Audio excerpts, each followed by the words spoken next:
خاموش رہنا ہی مناسب سمجھا۔ والد گرامی حضرت عمر فاروق رضی اللہ عنہ کہتے ہیں کہ بیٹا اگر تم اس وقت نبی کریم صلی اللہ علیہ وسلم کی محفل میں جواب دے دیتے تھے تو میرے لیے بڑا اچھا ہوتا تھا۔ کیوں؟ کہ تھوڑا میرا سینہ پھول جاتا تھا کہ میرا بیٹا ابھی جو چھوٹا سا ہے وہ بھی اتنی باریکی جانتا ہے۔ بہرحال تربیت کے کئی طریقے کار ہیں۔ سب سے پہلی چیز، تربیت کے تناظر میں بندے کو عفو و درگزر کا معاملہ زیادہ مقدم رکھنا چاہیے۔ اگر تربیت میں، معاشرے کی اصلاح میں عفو و درگزر نہیں ہے تو پھر معاشرے کی اصلاح ناممکن ہے۔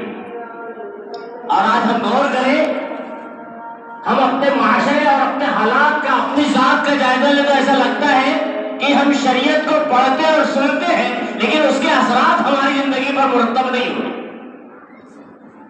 آپ غور کریں، اللہ رب العالمین سورۃ تحریم سورہ نمبر 66 آیت نمبر 6 میں ارشاد فرماتا ہے، یا ایھا الذین آمنوا، اے ایمان والو، قوا انفسکم واہلیکم نارا، اپنے آپ کو، اپنے اہل و عیال کو جہنم کی آگ سے بچاؤ۔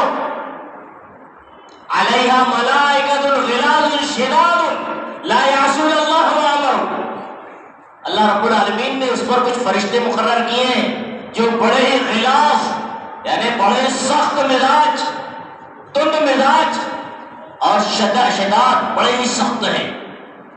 لا یعصون اللہ ما امرهم، اللہ جو حکم دیتے تھا اس کی نافرمانی نہیں کرتے، کر گزرتے ہیں۔ اللہ کا حکم ملا بس کرنا ہے، یہ فرشتوں کا کام اللہ نے مقرر کیا۔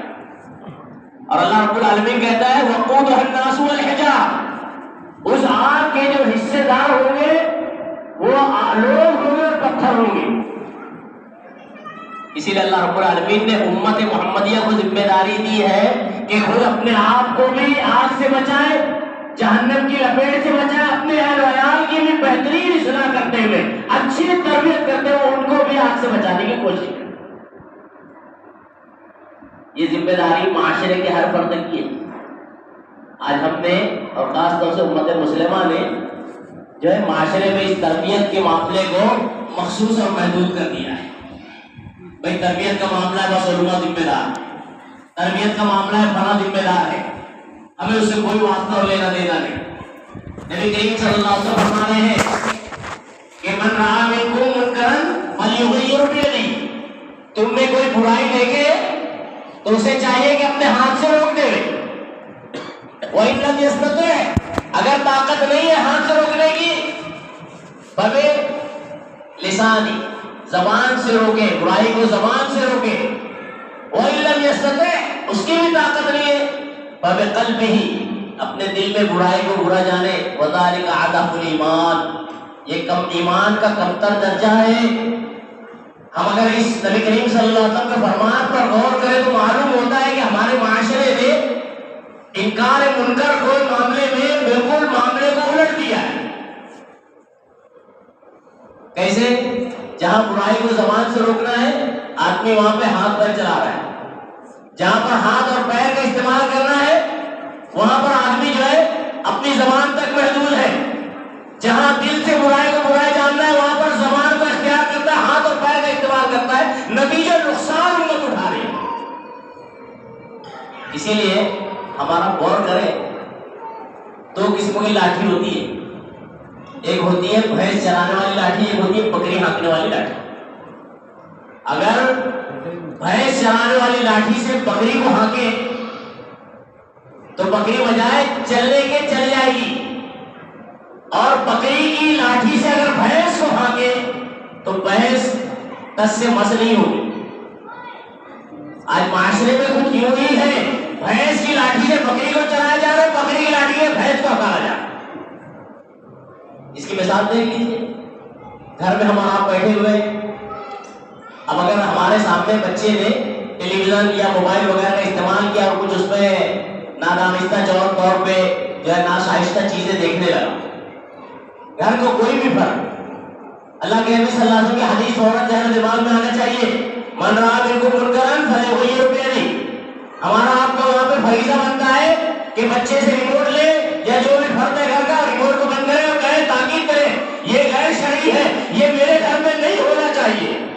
پاور ہونی چاہیے. کیوں؟ اللہ کے نبی صلی اللہ علیہ وسلم فرمان میں نے پڑھا، حضرت عبداللہ بن عمر رضی اللہ عنہ روایت کرتے ہیں، نبی کریم صلی اللہ علیہ وسلم فرماتے ہیں کلکم راعٍ وکلکم مسئول عن رعیتہ، اے لوگوں تم میں کا ہر شخص چرواہا ہے اور ہر شخص سے اپنے چراگاہ کے بارے میں سوال ہوگا. اللہ کے نبی صلی اللہ علیہ وسلم فرمایا فالامام راع، امام راعی ہے. اب امام کو آپ اس کو جو وسیع کریں یا محدود کریں، تمام شامل ہے. امیر المومنین ہو، کسی جگہ کا بڑا ہو، مسجد کا امام ہو یا کہیں کا بھی بڑا امیر ہو، تمام لوگ اس میں شامل ہیں. نبی کریم صلی اللہ علیہ وسلم فرماتے ہیں الامام راعی وہ مسئول عن رعیتہ، اس کی رعیت کے بارے میں، چراگاہ کے بارے میں پوچھا جائے گا. پھر آپ نے فرمایا والرجل لا راعی، آدمی چرواہا ہے فی اہل بیتہ، اس کے گھر کے معاملے میں، وہ مسئول عن رعیتہ، اپنے گھر کے بارے میں اس سے اللہ رب العالمین کا قیامت کے دن پوچھے گا. اگر طاقت کی ہاتھ سے ریموٹ بند کرنے کی اور تم نے نہیں استعمال کیا، اگر طاقت کی زبان سے روکنے کی اور تم نے نہیں روکا، تو کل قیامت کے دن اللہ کے پاس تمہیں پوچھ ہوگی، جواب دینا ہوگا کہ طاقت رکھتے ہوئے تم نے کیوں نہیں روکا. ایک بات تو یہ ہوئی. اب ٹیلی ویژن کی بات ہے تو ایک بات اور میری ماں بہنیں بھی سن رہی ہیں، ذہن میں آتی ہے. بچہ ہے، اسکول کالج سے آیا ہے، آنے کے بعد گھر پہ بیٹھا، بیٹھنے کے بعد فوراً ریموٹ چالو کر کے ٹی وی یا موبائل پہ لگ گیا. اب ایسی صورت میں ماں کا دو کردار ہے. ایک وہ ماں ہے، میری اسلامی بہن ہے، جو اس بچے کو کہے کہ بیٹا اذان ہو گئی ہے، ابھی ٹی وی نہیں، ابھی موبائل نہیں، ابھی تم جاؤ نماز پڑھنے کے لیے. اس کو تاکید کرے، ڈانٹے، پھٹکارے، مارنے کی ضرورت ہو تو مارے بھی کہ نہیں، یہ پہلی ذمہ داری ہے. ایک یہ ماں ہے جو اسلامی تربیت کی حامل ہے، اسلامی تربیت کے ماتحت چل رہی ہے، چلانا چاہتی ہے. ایک دوسری ماں ہے، ایک دوسری میری بہن ہے، اس کا بچہ آ کے بیٹھا، ریموٹ چالو کیا، ریموٹ لے کے ٹی وی چالو کیا، موبائل میں لگا ہوا ہے. ماں کہہ رہی ہے جانے دو، بیچارہ تھکا ماندہ آیا ہے، اذان ہوتی ہے تو ہونے دو، نماز ہوتی ہے تو ہونے دو، آرمی کا مدرسہ ہوتا ہے تو ہونے دو، اس سے میرا کوئی لینا دینا نہیں ہے، میرا بچہ تھکا ماندہ آیا ہے. اب چھوڑو گے اس کے اپنے حال پہ. نتیجہ کیا ہوگا؟ یہی بچہ دھیرے دھیرے نافرمان بنے گا، یہی بچہ غیر شرعی طریقے کا اختیار کرے گا، یہی بچہ کل کے دن اپنے والدین کے لیے مجرم ثابت ہو جائے گا. دنیا کو بجا آنکھوں کی تار میں ٹھنڈک بننے کے اپنی ذات اور اپنے خاندان کے لیے مصیبت کا پیغام ہوگا. اسی لیے ایک شاعر نے کہا ہے سیدھی تو کرتے نے دیوار نہ ہموار کو، توڑ دیتے ہیں پھر گرتی ہوئی دیوار کو. بہت اہم ہے. پہلے دیوار ناہموار کو سیدھا کرنا ضروری ہے، اور کب سیدھا کرنا ہے؟ جب سیدھا کرنے کا موقع اور محل ہو. ہم اور آپ دیکھ لیجئے، ایک چھوٹا سا پودا لگاتے ہیں، پودا لگانے کے بعد کتنی چیزیں غور کی جاتی ہے. کوئی دیگر بکری وغیرہ آ کر اس کو کھانا لے میں پنجرا لگا دیا جاتا ہے. پھر اس کے بعد جب تھوڑا سا پودا بڑھتا ہے تو ایک رسی لگا کے اوپر سیدھی باندھا جاتا ہے تاکہ پودا سیدھا جائے. یہ کب کرتے ہیں؟ جب پودا ہوتا ہے. جب پودا پیڑ اور تنے کی شکل اختیار کر لیتا ہے تو پنجرا لگانے کی ضرورت نہیں ہے. جب پودا پیڑ کی شکل اختیار کر لیتا ہے، آپ باریک رسی میں یا موٹی سی رسی میں اس کو باندھ کر کھینچنا چاہیں، پیڑ ادھر سے ادھر ہوگا نہیں. ذمہ داری معلوم ہوتی ہے، بچپن سے تربیت دی جائے. اسی لیے آپ شریعت کا غور مطالعہ کریں، غور کریں. جناب محمد رسول اللہ صلی اللہ علیہ وسلم نے فرمایا ہے تنکح المرأۃ لأربع، خواتین سے 4 مناسبت سے شادی کی جاتی ہے: لمالها ولجمالها ولدینها ولحسبها. نبی کریم صلی اللہ علیہ وسلم نے فرمایا فاصبر بذات الدین، دینداری کو ترجیح دو. اس لیے کہ جب خاتون جس کو آپ نے منتخب کیا ہے، جسے اپنا آئیڈیا کے طور پہ چنا ہے، جسے اپنے بیوی بنانا چاہا ہے، اگر وہ دیندار ہوگی تو اس سے ہونے والی اولاد بھی دیندار ہوگی. اگر وہ دنیا دار ہوگی تو پھر دیگر جو افزائش ہوگی وہ کیا ہوگی؟ پھر دنیا دار ہوگی. نقطے پر غور کیجیے اللہ کے نبی صلی اللہ علیہ وسلم. بہرحال تربیت کا مرحلہ شروع سے ہی ہوتا ہے، اور پھر جب جاگے تب سویرا. یہ نہیں کہ اب بچہ بڑا ہو گیا، والد کی نظر میں بچہ بہرحال بچہ ہی ہے، وہ چھوٹا سا پودا ہی ہے. بس شرط یہ ہے کہ والد ایسا پودا بنے کہ جو بچے کے لیے واقعی تربیت کا، جو فائدے مند تربیت کا اثر پیدا کر سکے. ورنہ جو والد گھر میں بیٹھ کر کہے کہ بول دے بیٹا میں نہیں ہوں، تو بیٹا بھی بڑا ہونے کے بعد جھوٹ کہے گا میرے والد تو خود کہتے تھے، نہیں رہ کر بھی نہیں ہے۔ گھر میں بیٹھ کے والد بولے گا بیٹا نماز پڑھ کے آ جا، ایک دو بار جائے گا، تیسری بار بولے گا ابو آپ تو نہیں جاتے میں کیوں جاؤں؟ تربیت کا اثر جب ہوتا ہے، اسلامی تربیت جب مؤثر ہوتی ہے جب اس کے حساب سے شریعت کے آدمی مطابق چلتا بھی ہے، چاہے وہ والد ہو یا والدہ ہو، ماں ہو یا بیٹی ہو، بہن ہو یا بھائی ہو، میاں ہو یا بیوی ہو۔ بہرحال اللہ کے نبی صلی اللہ علیہ وسلم نے جو طریقہ اختیار کیا تھا بڑا ہی مؤثر اور عمدہ طریقہ تھا۔ کئی مثالیں ہیں شریعت میں۔ نبی کریم صلی اللہ علیہ وسلم نے ایک مرتبہ ایک ٹکڑی بھیجی مسجد کی طرف، مسجد کے لیے کا نام ہے، اس طرف ایک ٹکڑی بھیجی، صحابہ کرام پہنچے، رستے کے اعتبار سے بھیجا تھا آپ نے، وہ تو فرار ہو گئے لوگ، اس میں سے بنی حنیفہ قبیلے کا ایک شخص جو یمامہ خاندان کا قبیلے کا سردار تھا، تمامہ بن اسال رضی اللہ عنہ، ان کو صحابہ کرام نے پکڑ لیا اور اللہ کے نبی کریم صلی اللہ علیہ وسلم کی خدمت میں پیش کیا۔ نبی کریم صلی اللہ علیہ وسلم نے مسجد کے ایک ستون ان کو بدوا دیا، اور روایت پڑھیے نبی کریم صلی اللہ علیہ وسلم اس سے آگے پوچھتے ہیں کہ اے تمامہ رضی اللہ عنہ کیا حال ہے، کیسے ہو؟ تو تمامہ رضی اللہ جواب دیتے ہیں کہ دیکھیے میں وہ شخص ہوں ان تب زادمی، اگر قتل کرو گے تو ایک خون والے کو قتل کر دو گے، تمہارے اختیار میں ہے، وہی قتل اگر چھوڑ دو گے تو ایک شاکر کو تم چھوڑو گے، شکر گزار کو چھوڑو گے۔ یہ جملہ کہتے ہیں حضرت تمامہ نبی کریم صلی اللہ علیہ وسلم سے آگے بڑھے۔ اب حالات حاضر کے اعتبار سے یہاں پر اٹھ کر ایک مسئلہ اور سمجھ لیں۔ یہ تمامہ جو مسجد نبی میں باندھے گئے تھے وہ کوئی مومن اور مسلمان نہیں تھے، وہ کون تھے؟ شرک مبتلا مشرک تھے، اللہ کا انکار کرنے والے تھے، مسجد نبوی میں باندھے جا رہے ہیں۔ آج ہمارے معاشرے میں یہ معاملہ کیا جاتا ہے، بلا وجہ کا پروپیگنڈا کیا جاتا ہے کہ فلاں نے مسجد نبوی میں جو فلاں کو کیوں بلا لیا، آج وہاں پر یہ عورت کے مقام پر یہ کیسے نظر آ گئے؟ آپ کو معلوم ہے شریعت میں جو حد بندی کی ہے وہ بیت اللہ الحرام کے متعلق ہے، وہ مسجد حرام مسجد نبی کے متعلق نہیں ہے۔ تو یہ جو معاملہ کیے جا رہے ہیں کون کر رہے معلوم ہے؟ جن کو سعودی عرب سے دشمنی ہے، جن کو کتاب و سنت والوں سے تکلیف ہے، جن کو شریعت ماننے والوں سے دشمنی ہے، وہی لوگ یہ الفاظ اور یہ پروپیگنڈا کر رہے ہیں۔ ورنہ ان کی تعلیمات میں خود موجود ہے کہ مدینہ تو چھوڑیے مکہ میں بھی جو ہے غیر مسلم اور کافر آ سکتے ہیں، تو پھر کون سا اعتبار ہے؟ بہرحال جو لوگ علم نہیں رکھتے ہیں انہیں کچھ کمنٹ کرنے سے پہلے سوچنا چاہیے کہ شریعت کی کیا تعلیم، شریعت کا کیا حکم ہے۔ اصل میں جو حضرت عمر بن عبدالعزیز نے اپنے دور میں اس کو سخت کیا تھا، ورنہ شریعت کے حساب سے دیکھا جائے تو تمامہ بن اسال بھی بندے ہوئے مسجد نبوی میں، اسی طرح کچھ یہودی آتے ہیں مسجد نبوی میں، نبی صلی اللہ علیہ وسلم کے پاس رہتے ہیں 1 سے 3 روز تک، اور ان سے وہ کہتے ہیں اللہ کے نبی صلی اللہ علیہ وسلم ہم یہاں ٹھہریں گے تو صحیح لیکن عبادت اپنے مذہب کی طرح سے کریں گے۔ اللہ کے نبی صلی اللہ علیہ وسلم کہتے ہیں ٹھیک ہے تم اپنے مذہب سے عبادت۔ یہ ہماری شریعت ہے۔ مدینہ میں کوئی حج نہیں ہے، بلا وجہ کا معاملہ یا پروپیگنڈا کرنا اور کہنا یہ تو گمراہ ہو گیا، یہ تو قیامت کی نشانی ہے، کیا کیا چل رہا ہے، تحقیق نہیں علم نہیں ہے۔ بہرحال اسے پتہ کرا حضرت تمامہ رضی اللہ عنہ سے کہتے ہیں اللہ کے نبی صلی اللہ علیہ وسلم کیسے ہو؟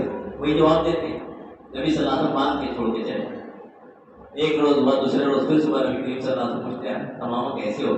وہی جواب دیتے ہیں۔ 3 روز تک کے یہ معاملہ ہوتا ہے، تیسرے روز اللہ کے نبی صلی اللہ علیہ وسلم صحابہ کرام سے کہتے ہیں تمامہ کو چھوڑ دیں، آزاد کر۔ حضرت تمامہ کہتے ہیں، خود بیان کرتے ہیں کہ مجھے اپنا بنا کے آپ نے چھوڑ دیا، مجھے اپنا بنا کے یہ تربیت کا اثر ہوتا ہے، اسلامی تربیت دینا محمد رسول اللہ صلی اللہ علیہ وسلم کی تربیت کیوں؟ کہتے ہیں جب مجھے چھوڑا گیا آزاد کر دیا گیا، میرا اختیار تھا میں چلا جاؤں اپنے یمامہ، وہاں چلا جاؤں اپنے بنی حنیفہ میں، لیکن جب اللہ کے نبی صلی اللہ علیہ وسلم نے چھوڑا مجھے تو اپنا بنا کر چھوڑا۔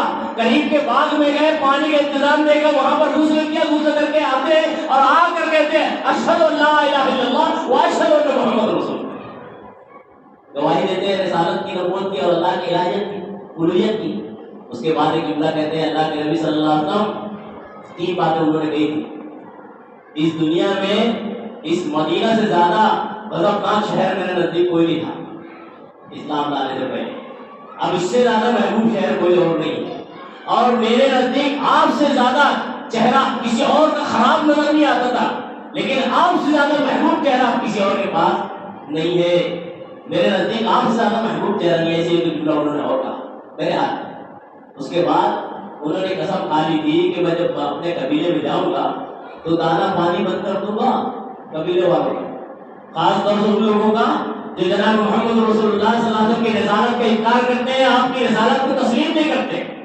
مکہ میں پہنچتے ہیں تو لوگ تانا دیتے ہیں کہ اے ثمامہ تم تو بے دین ہو گئے ہو. تو کہتے میں بے دین نہیں ہوں, بلکہ جناب محمد رسول اللہ صلی اللہ علیہ وسلم پر دین اسلام لائے ہو, ایمان لائے ہو, تم لوگ بھی پڑھ لو کلمہ. اور نہیں سدھرتی ہے.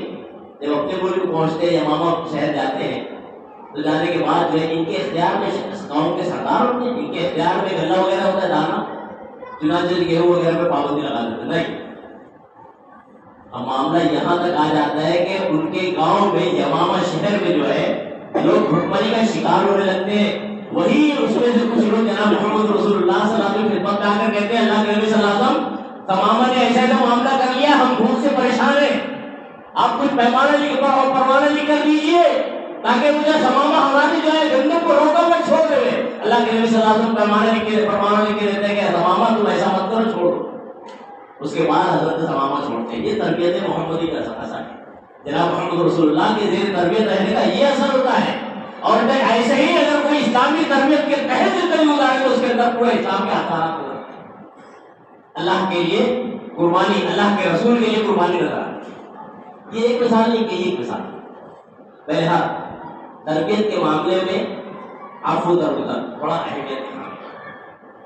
تربیت کے معاملے میں حکمت بھی بڑی اہمیت ہے.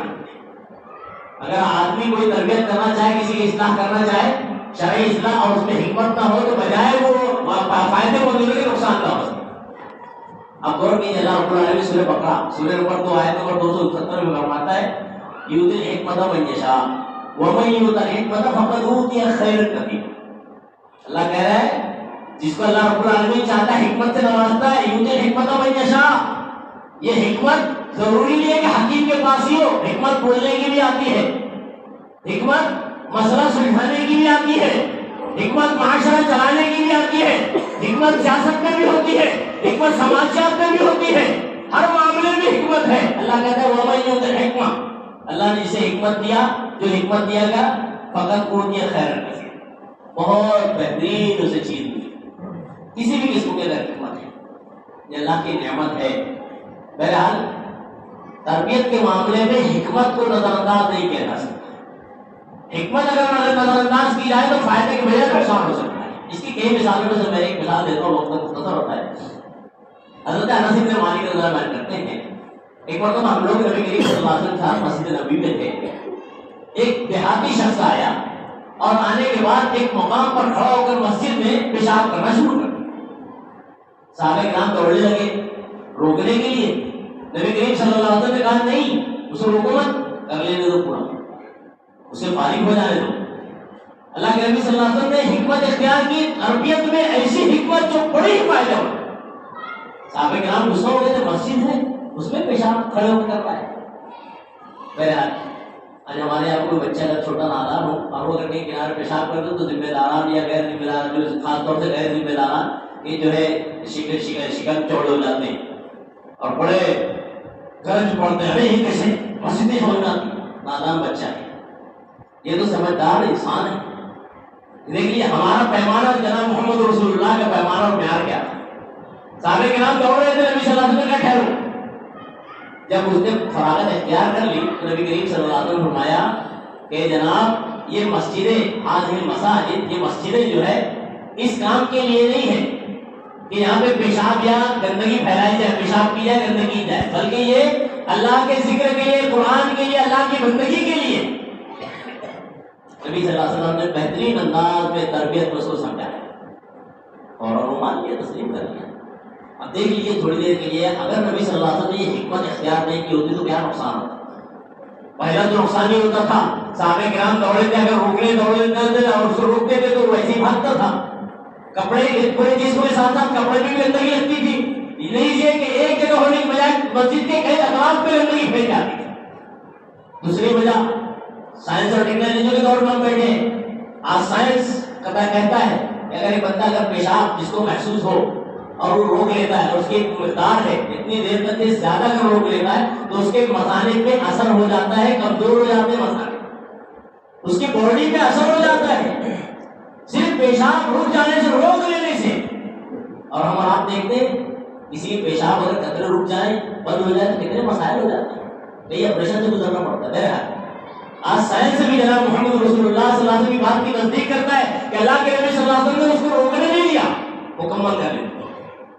یہ تربیت کا اثر ہوتا ہے، اور تربیت میں عفو درگزر یہ بڑا اہمیت کا حامل ہے، حکمت بڑی اہمیت کی حامل ہے.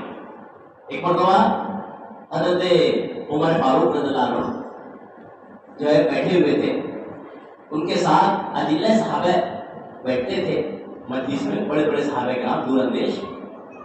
ایک صحابی تھے حضرت عبداللہ بن عباس رضی اللہ عنہ، دیگروں کے مقابلے میں بڑے چھوٹے تھے، چھوٹی سی عمر کے تھے. تو جو دیگر صحابہ کرام تھے تو ان میں سے کسی کو اشکال ہوتا تھا کہ امیر المومنین جو ہے ہماری بڑوں کی محفل میں حضرت عبداللہ بن عباس کو کیوں بیٹھا، یہ چھوٹے ہیں، بچے ہیں.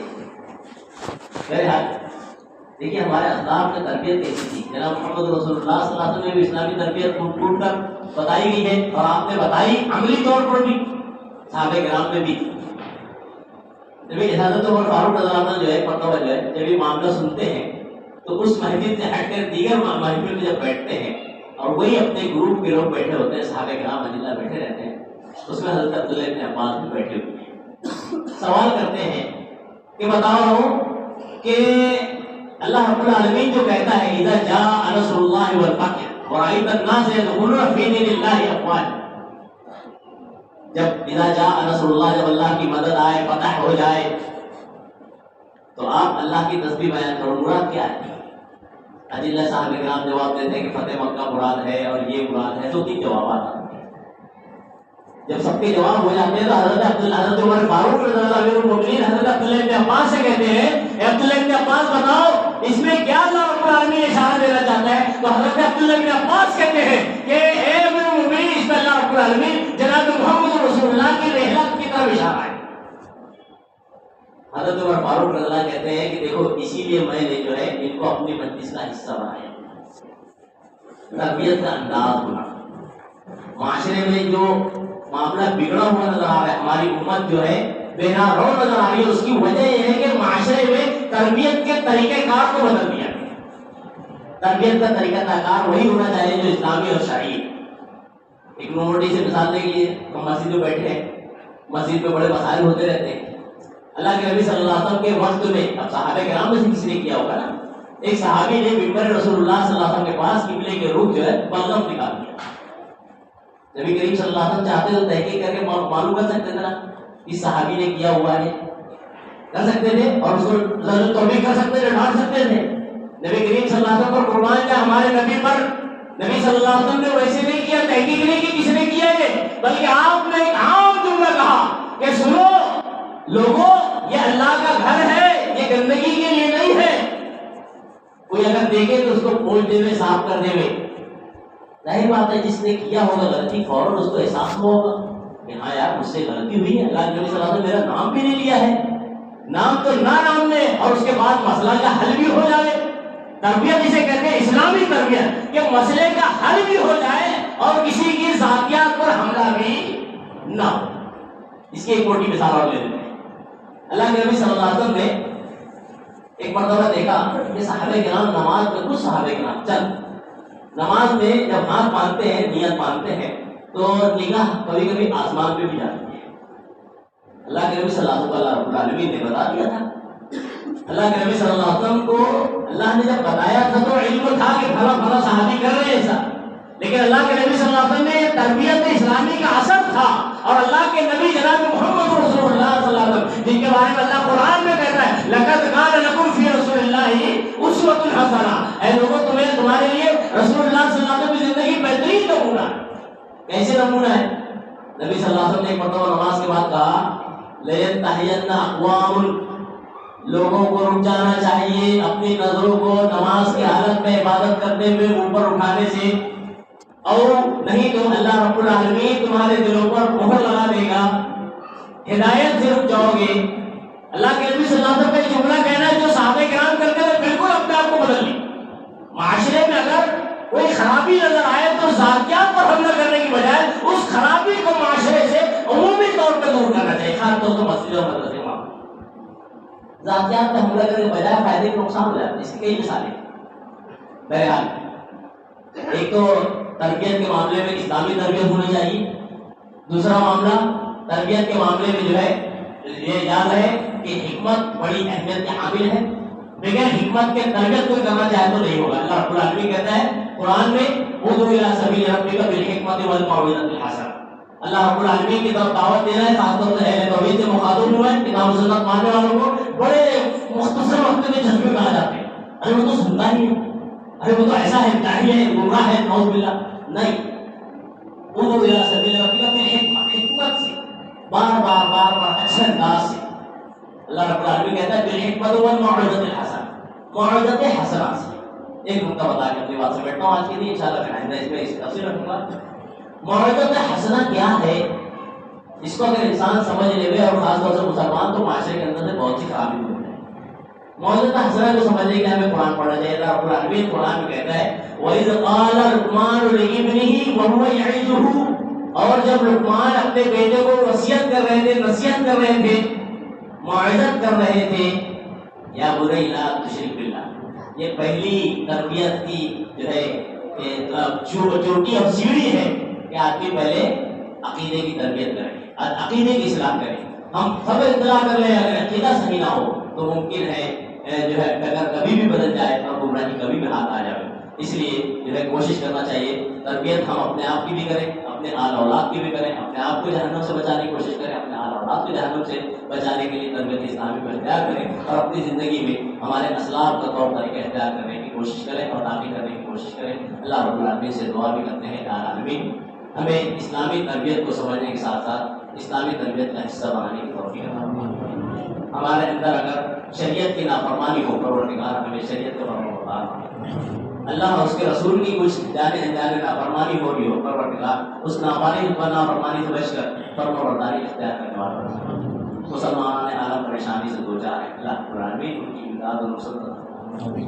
مسلمان اہل فلسطین پریشانی سے دو چار ہیں، ان لوگوں کی امداد کے منتظر ہیں، اللہ العالمین اگر لوگ مجبور ہیں تو قادر مطلق ہے، تو احکم الحاکمین ہے، تو اعلیٰ کل شیء قدیر ہے، پروردگار ان کی غائبانہ امداد اور نصرت عطا فرمائے۔ اللہ العالمین ہمیں بھی جو پریشانی سے دو چار اللہ رب العالمین اس کی پریشانی کو دور فرمائے۔ کوئی روزی روٹی کے تعلق سے پریشان ہو، اللہ رب العالمین اس کی رزق کے حالات میں کشادگی اور برکت عطا فرمائے۔ کوئی ایسے ہو جو اپنی اولاد کے رشتے کے تعلق سے پریشانی سے دو چار، اللہ العالمین ان کی اولاد کے لیے بہتر سے بہتر رشتہ استوار فرمائے۔ اللہ العالمین ہمیں کوئی ایسے ہوں جو بیمار ہوں، اللہ انہیں شفائے کاملہ عاجلہ نصیب عطا فرمائے۔ اللہ رب العالمین ہمیں جو گزر گئے ہوں چھوٹے بڑے، اللہ رب العالمین ان کی کروڑ مغفرت عطا فرمائے۔ اللہ العالمین جب تک بھی دنیا میں رکھے حقیقی دین ایمان اور قائم اور قائم رکھے۔ اللہ العالمین ہمارا اختتام اور خاتمہ بھی حقیقی دین اور ایمان پر ہی فرما دے۔ آمین۔ اقول قولی ھذا واستغفر اللہ لي ولكم ولسائر المسلمين انه تعالى جواد كريم رؤوف رحيم فاستغفروه انه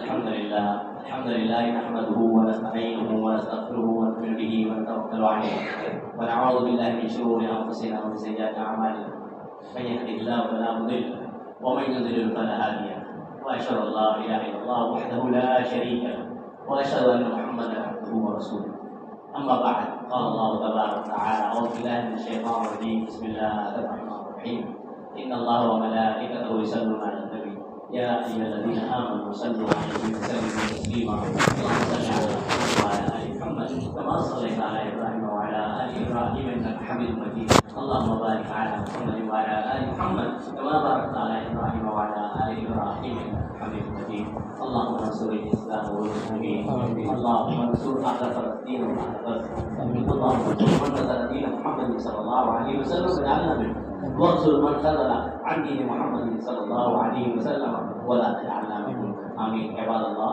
رحمني ورحمكم الله، إن الله يأمر بالعدل والإحسان وإيتاء ذي القربى وينهى عن الفحشاء والمنكر والبغي يعظكم لعلكم تذكرون. اذكروا الله يذكركم وادعوه يستجب لكم، ولذكر الله تعالى أعلى وأولى.